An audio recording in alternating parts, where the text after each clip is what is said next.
Hey guys, how are we doing today? I have some exciting news. Ghost of Tsushima has just been updated with a massive, almost 3 GB sized patch, and Sucker Punch have released the patch notes for what that is. So let's dive in and take a look at all the new features that have been added to Ghost of Tsushima in this latest patch.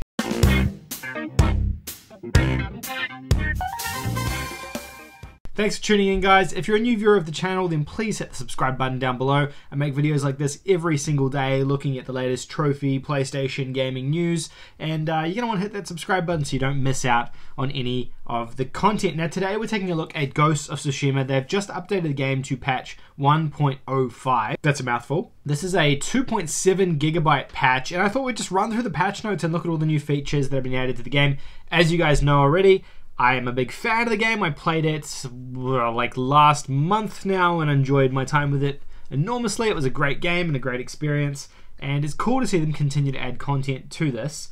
So what do we got here? So I've got Push Square open here. They've just sort of copied the patch notes press release here. So the main feature of this is around a new difficulty level called Lethal. So this is an even harder tier of difficulty in Ghost of Tsushima. I played the game on normal, I didn't even try it on hard, so I have no idea what this would actually mean in terms of how hard this would be. But the base premise of it says is enemy weapons are more deadly, but Jin's katana is also more deadly. Enemies are more aggressive in combat. Enemies will detect you faster, and tighter parry and dodge windows. So it just sounds like they're ratcheting up that difficulty mode across the board, making enemies more difficult to attack and more aggressive, probably more health spongy as well, but then also making your abilities kind of equally. Then I guess it kind of plays then into like a skill thing where like if you're skilled at the game and you're skilled enough to progress, then that's how that would go down. So that's kind of cool. It's cool to see them add this into the game. I haven't seen any additional trophies pop for this. In the past, previous Sony games have released higher difficulty modes like in Horizon and God of War, and they've added additional trophies to the game to support those modes as well. So I don't know if that's going to be happening for this one or not. I'm hoping it does. It's always nice to see when Sony adds these additional like trophies to the game post-launch as like bonus trophies. And I know a lot of people were upset that Ghost of Tsushima didn't have difficulty trophies, and this would be a way that can kind of give someone their difficulty trophy so they can kind of share that and show that they did it on the hardest difficulty, while also retaining the fact that they didn't need to incorporate it in the main game to get the platinum. Now, on top of this, there are a couple of other things that have been added. So lower intensity combat has been added as an accessibility feature in the game.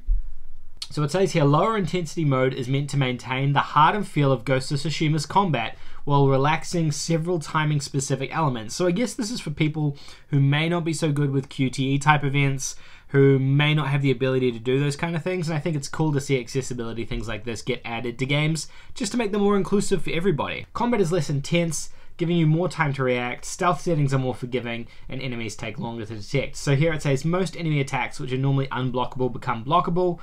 When lower intensity is enabled, blocking with L1 will keep you safe from more attacks than standard combat, though some attacks might still be dodged. Enemies break off their attack combos after dodging you, giving you the chance to recover before the next wave of attacks. In addition, your heavy attacks will interrupt attacks from brutes, giving you another way to stop their combos. Enemies will not attack you while you're using resolve to heal, and enemy awareness builds more slowly, giving you more time to recover after being spotted. It's just more, I guess it's the opposite of what we've just looked at. It's simplifying things down a little bit more for people who may need those additional support features, and I think that's really cool. They've also got some text changes here. Larger text options increase text size of subtitles, mission objectives and prompts by 150%, which is good. Text was small. I get frustrated by small text in games, so it's nice just to have that option. They've added an option to turn speaker name off when subtitles are enabled. New subtitle text colors in addition to white, yellow, blue, red, and green. So more options, I guess, if you're colorblind there and you need different options to be able to see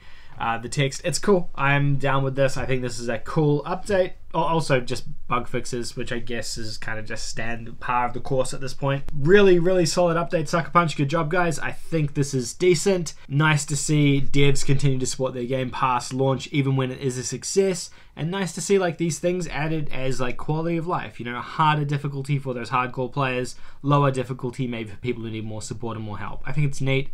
Good job, guys. But that's really all. That's all I wanted to do, is just let everyone know there was a new free update to the game, so that if you were still playing it or you're still interested in playing it, you're aware of all the new features being added to the game. I don't know if this will make you go back and play the game on hard, unless you're like one of those people who loves playing games on the hardest difficulty. That is certainly not me. But thank you guys for watching. Hopefully this video was helpful. If it was, don't forget to leave a like, and let me know in the comments if this is going to impact your decision on playing the game or not, if you're going to go back and play it on hard. Maybe you are, maybe you're not. Otherwise, I will see you guys in the next video. Have a great evening. Bye.